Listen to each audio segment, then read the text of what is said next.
and welcome to the CDO Magazine interview series. My name is Chris Bergh. I'm with Data Kitchen, and we are partnering with the CDO Magazine, MIT CDO IQ, and the International Society of Chief Data Officers in this interview series. And today I have the pleasure of talking with David Atkinson from Sun Life. I'd like to offer him the opportunity to give an introduction to his background.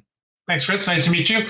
David Atkinson. I'm with Sun Life. I'm the Vice President of Data Analytics. I take care of data analytics on the IT side of the organization.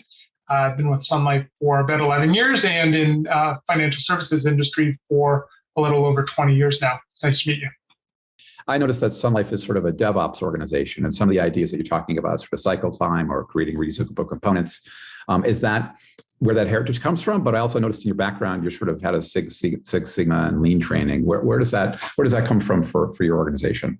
Yeah, I think, organizationally, we're undergoing a digital transformation. So really trying to become a digital first company, create better digital experiences for our clients, really in terms of how do we help our clients better through the channels, through the ways that they want, and really create personalized experiences for them. And so, DevOps is part of the digital transformation, as is Agile, data and data engineering principles really help us to accelerate the journey. What I don't want is for data to be the long pole in the tent in terms of being able to bring capabilities to market faster. And so being able to build reusable capabilities, data products, leveraging DevOps principles and spin-offs like data ops and model ops, along with data factory principles, really helps us accelerate our ability to make the right data available at the right times for the right reasons.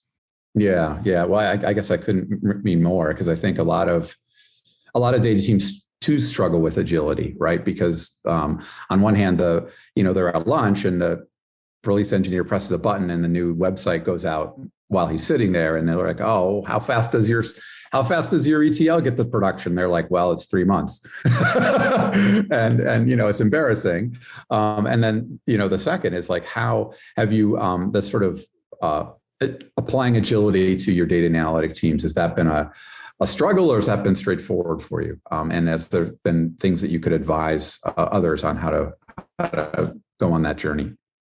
Yeah, I think the transition to Agile, it's really been central and instrumental in breaking down some of the traditional IT and business divide.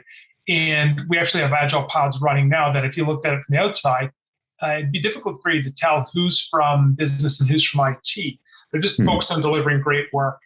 Within our data analytics team, about 60% of our work is now Agile.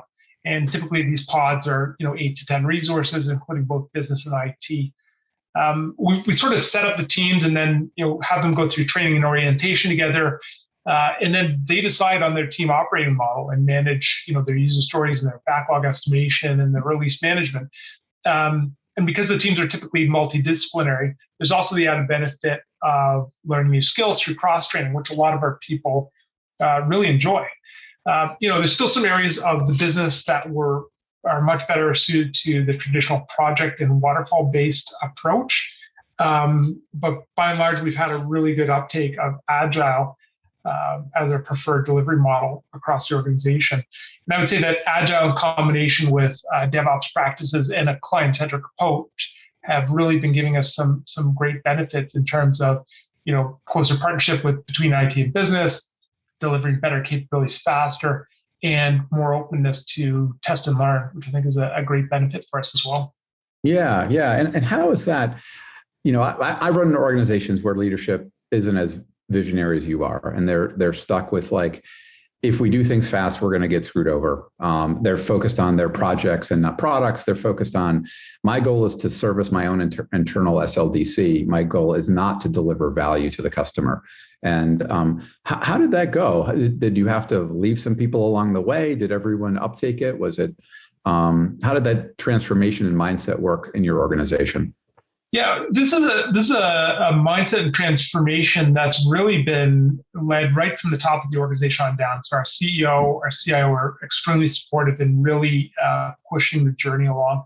But I think that there's a lot of internal buy-in to, it's just a better way of working and operating. we're really leaning into product development models that are focused on the client outcome.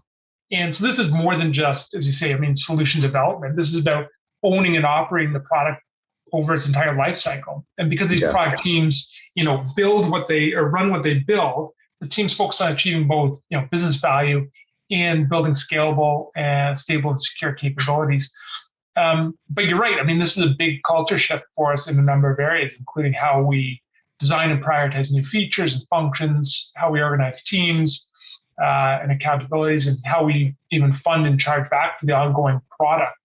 But so far, we've been making great progress on our journey, and everyone's really excited about how Agile is helping us to accelerate our ability to continue to meet our evolving client needs. Is the sort of journey to work in a more agile, iterative, pod, customer-focused way been an essential to your success, or has it been kind of something off to the side? Or is it more about the journey to the cloud? Is it more about how you've hired? Like, give some of our CDO listeners, what's the key ingredients to your success, or the key ingredient list?